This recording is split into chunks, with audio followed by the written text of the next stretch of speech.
네, 안녕하십니까. 이 시간에는 통일사상 제4장 가치론에서 두 번째 시간입니다. 지난 시간에는 가치론의 필요성과 가치에 대한 개념에 대해서 말씀을 드렸고, 이번에는 가치론의 원리적 근거에 대해서 말씀드리겠습니다. 가치론의 통일 원리적인 근거는 어디에 있는가를 말씀드리겠습니다. 통일 원리에 의하면 인간은 성상, 형상의 통일체이면서 목적과 욕망을 갖고 있습니다. 욕망은 물론 하나님으로부터 부여받은 창조 본성입니다. 그리고 목적도 욕망도 각각 이중성을 띠고 있습니다. 이러한 사실을 근거로 하여 통일가치론이 성립하게 됩니다. 성상, 형상과 이성의 목적에 대해서 말씀드리겠습니다.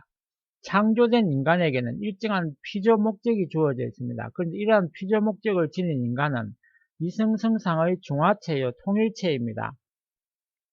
즉 영인체와 육신의 이중체요 생심과 육심의 이중심적 존재입니다. 따라서 인간에게는 피조 목적이 주어져 있다는 것은 인간의 성상에도 목적이 주어져 있고 형상에도 목적이 주어져 있음을 뜻합니다. 전자를 성상적 목적이라 하고 후자를 형상적 목적이라고 합니다. 이 양자를 합쳐서 이중 목적이라고 부르기로 하겠습니다. 이성성상에 대응하는 목적이라는 뜻입니다. 그런데 가치론에 있어서 성상은 바로 생심을 뜻하며 형상은 바로 육심을 뜻하기 때문에 성상적 목적이란 생심이 지닌 목적이며 형상적 목적이란 육심이 지닌 목적입니다. 따라서 성상적 목적이란 생심의 목적인 진선미애의 사랑의 생활을 영위하는 것을 뜻하며 형상적 목적이란 육심의 목적인 의식주와 성의 생활을 영위하는 것을 뜻합니다. 성상, 형상과 이성, 욕망에 대해서 말씀드리겠습니다. 이미 말씀을 드린 바와 같이 인간은 성상, 형상의 통일체요 생심과 육심의 두 중심적인 존재이기 때문에 목적에 있어서도 마찬가지로 욕망에도 성상적 욕망과 형상적 욕망이 있게 됩니다. 이것을 이중목적의 이중욕망이라고 부르기로 하겠습니다. 이성목적과 마찬가지로 이성성상에 대응하는 욕망이란 뜻입니다. 성상적 욕망이란 생심의 욕망으로서 진선 및 사랑의 생활에 관한 욕망이요 형상적 욕망이란 육심의 욕망으로서 의식주 성의 생활에 관한 욕망이라고 말씀을 드렸던 것입니다. 이중 목적과 이중 욕망에 대해서 다시 한번 정리를 하겠습니다. 원리에 의하면 인간은 또 전체 목적과 개체 목적이라는 이중 목적을 지닌 연체입니다. 이것은 성상도 전체 목적과 개체 목적이라는 이중 목적을 지니고 있고 형상도 전체 목적과 개체 목적을 지니고 있음을 뜻합니다. 이것은 성상적 목적에도 전체 목적과 개체 목적이 있고 형상적 목적에도 전체 목적 및 개체 목적이 있음을 뜻합니다. 그런데 욕망이란 주어진 목적을 달성하려는 마음의 충동입니다. 따라서 욕망에는 전체 목적을 달성하려는 욕망과 개체 목적을 달성하려는 욕망이 있게 됩니다. 전자를 가치 실현욕이라 하고 후자를 가치 추구욕이라 합니다. 이 양자를 합해서 이중가치욕이라고 부릅니다. 이것은 성상적 욕망과 형상적 욕망이 각각 이중 목적을 실현하기 위한 이중욕망, 즉 가치 실현욕과 가치 추구욕의 이중욕망을 포함하고 있음을 뜻합니다. 그래야 성상적 욕망에도 가치 실현욕과 가치 추구욕이 있으며 형상적 욕망에도 가치 실현욕과 가치 추구욕이 있습니다. 여기서 이중 목적 및 이중 욕망과 관련해서 이중 가치에 대하여 살펴보도록 하겠습니다. 목적에 이중 목적이 있고 욕망에 이중 욕망이 있는 것처럼 가치에도 이중 가치가 있습니다. 그것이 실현 가치와 추구 가치입니다. 가치 실현욕에 의해서 실현코자 하는 가치 또는 실현된 가치가 실현 가치요. 가치 추구욕에 의해서 추구코자 하는 가치 또는 추구된 가치가 추구 가치입니다. 따라서 이중 목적과 이중 욕망과 이중 가치는 서로 대응 관계에 있는 것입니다. 그런데 인간의 욕망은 무엇 때문에 있는 것일까요? 그것은 앞에서 언급한 대로 창조 목적을 실현하기 위해서입니다. 창조 목적이란 하나님에 있어서 대상으로부터 기쁨을 얻고자 함이었습니다. 그러나 피조물의 입장에서 보면 이 창조 목적은 피조 목적을 의미하게 되는 것입니다. 특히 인간은 하나님께 미를 돌리고 하나님은 하나님을 기쁘게 해드리는 데에 그 목적이기 때문에 인간을 창조하신 목적, 즉 인간의 피조 목적은 인간이 생육하고 번성하여 만물을 주관하라는 3대 축복을 성취함으로써 달성되는 것입니다. 따라서 인간의 창조 목적이란 그 3대 축복의 완성을 뜻하는 것입니다. 그런데 하나님이 인간을 창조하실 때 인간에게 목적만을 주고 욕망을 주시지 않았다면 인간은 기껏해야 다만 창조 목적이 있다 또는 3대 축복이 있다는 것만 알고 있을 뿐 실천의 당위성은 느낄 수 없었을 것입니다. 그런데 하나님께서는 인간에게 이 목적을 실현하기 위해서 충동적인 의식, 즉 하고 싶다, 얻고 싶다는 마음의 충동성을 주지 않을 수 없었습니다. 이 충동성이 욕망입니다. 따라서 인간은 태어나면서부터 창조 목적, 즉 3대 축복을 달성하고자 하는 내적인 충동을 느끼면서 성장해 가는 것입니다. 그리고 이러한 욕망의 터전이 심정입니다. 인간은 이미 언급한 대로 전체 목적과 개체 목적이라는 이중 목적을 지닌 연체입니다. 따라서 창조 목적의 실현은 전체 목적과 개체 목적을 실현하게 됩니다.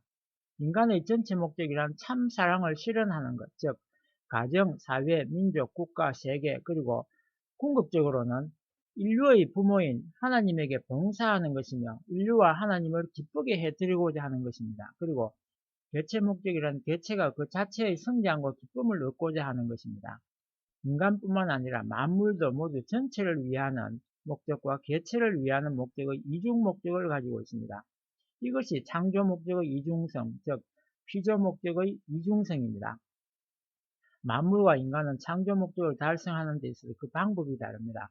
무기물은 법칙에 따라서, 식물은 자율성에 따라서, 그리고 동물은 본능에 따라서 각자의 창조 목적을 달성합니다. 그러나 인간의 경우는 하나님으로부터 주어진 욕망에 따라서 자유의지를 가지고 자기 책임으로 창조 목적을 달성합니다. 이미 언급한 바와 같이 욕망이란 주어진 목적을 달성하고자 하는 마음의 충동이었습니다. 따라서 목적의 전체 목적과 개체 목적의 이중 목적이 있는 것처럼 이에 대응해서 욕망에도 가치 실현욕과 가치 추구욕의 이중 욕망이 있습니다. 그리고 이 이중 욕망과 이중 목적에 대응하는 가치가 실현 가치와 추구 가치의 이중 가치였습니다. 이상을 이성 목적 또는 이성 욕망, 이성 가치와 관련지어서 서로의 관계를 도표로 표시한 것이 바로 위의 그림과 같이 되는 것입니다. 가치란 주체의 욕망을 충족시키는 주는 대상의 성질이었습니다. 성상과 형상의 이중적 존재인 인간의 욕망에는 성상적 욕망과 형상적 욕망이 있으므로 위에서 말씀드린 바와 같이 가치에도 성상적 욕망을 충족시키는 성상적 가치와 형상적 욕망을 충족시키는 대상의 가치, 즉 대상의 성질, 즉 형상적 가치가 있다는 것입니다. 위에 그림에서 보다시피 성상적 욕망을 충족시키는 성상적 가치에는 진미선과 사랑입니다. 사랑은 사실은 가치 그 자체라기보다는 진미선의 가치의 기반입니다. 진미선이란 마음의 삶 기능인 지정의에 대응하는 가치입니다. 즉 주체가 대상이 가지는 가치적 요소를 평가할 때 지정의의 세 기능에 따라 다르게 판단한 것이 각각 진미선입니다. 형상적 가치에 대해서 말씀드리겠습니다. 한편 형상적 욕망을 충족시키는 가치는 의식주의 생활자료의 가치, 즉 물질적 가치를 말합니다. 물질적 가치는 육신 생활을 위한 가치이며 육심의 욕망을 충족시키는 가치입니다. 육신 생활은 영인체를 성장시키고 3대 축복을 완성시키기 위한 토대가 되기 때문에 형상적 가치는 성상적 가치의 실현에 있어서 필요 조건이 됩니다. 여기서 사랑이 진미선의 가치의 기반이 된다는 데 대해서 구체적으로 언급하고자 합니다. 주체가 대상을 사랑하면 할수록 또 대상이 주체를 사랑하면 할수록 그 주체에 있어서 그 대상은 항상 참되고 아름답고 선하게 보입니다. 예컨대 부모가 자식을 사랑할수록 또 자식이 부모를 사랑할수록 부모에 있어서 자식은 아름답게 보입니다. 그리고 자식이 아름답게 보이면 부모는 자식을 보다 더 사랑하게 하고 싶게 됩니다. 진과 미에 있어서도 마찬가지입니다. 자식을 사랑할수록 그 자식은 더 참되고 선하게 보입니다. 즉 사랑을 토로하고 진선미가 세워집니다. 사랑 없이도 진선미가 느껴질 때가 있으면 물론입니다. 그러나 엄격히 말해서 이때에도 실은 무의식 중에 주체의 잠재의식 속에 사랑이 깃들어 있는 것입니다.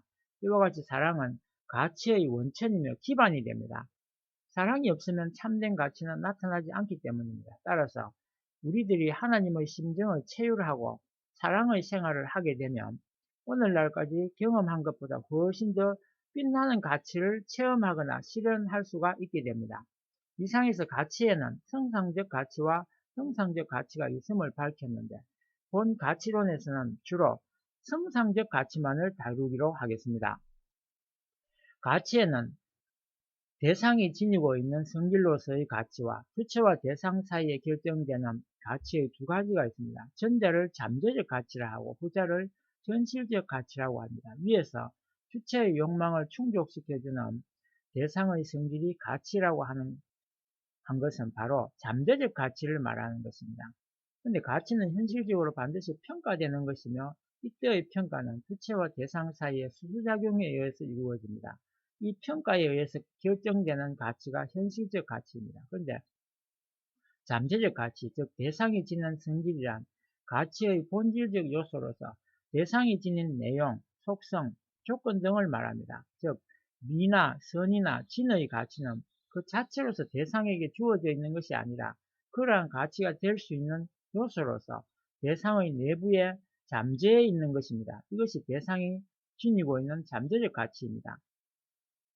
두 번째, 잠재적 가치에 대해서 본질적 요소를 말하는데 잠재적 가치에 대해서 말씀드리겠습니다. 그러면 가치의 본질, 즉 대상의 본질적 요소란 구체적으로 어떤 것일까요? 그것은 대상이 지닌 창조 목적과 대상 속에 있는 상대적 요소, 상호간의 조화입니다. 모든 피조물에는 반드시 만들어진 목적, 즉 창조 목적이 있습니다. 예컨대 꽃에는 미로서 인간을 기쁘게 하고자 하는 창조 목적이 있습니다.